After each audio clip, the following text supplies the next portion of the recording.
Hello guys, nga pala si Escape. Diba? Yan siya, sabi siya yung YouTuber. Diba? Kailangan lagi tayong cool. Cool.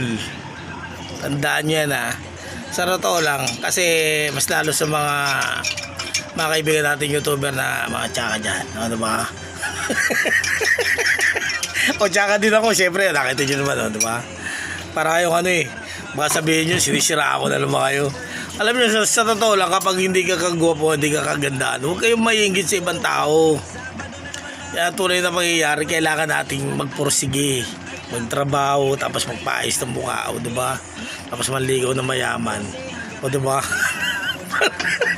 Para antis, bigla kayo maman, o diba? Yan sinasabi ko sa inyo o diba? Yun ang source ng pag-aseso mag-asawa ng mga mayayaman na wala pang mga partner, o diba?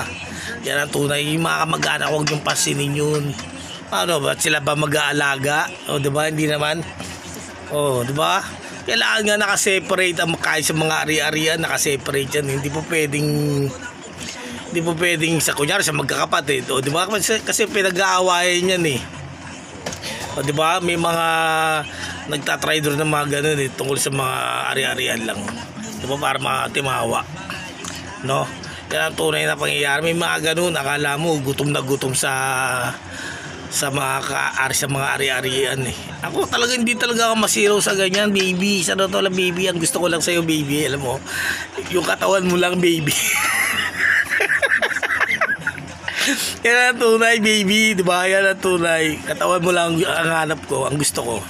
Pero yung mga properties mo, hindi ko kursunado yun dahil hindi ko naman kayang dalhin lahat yun Ang bigat kaya ang dami, diba? O kunyari, may 10 kotse ka, kaya ko ba buhatin yun?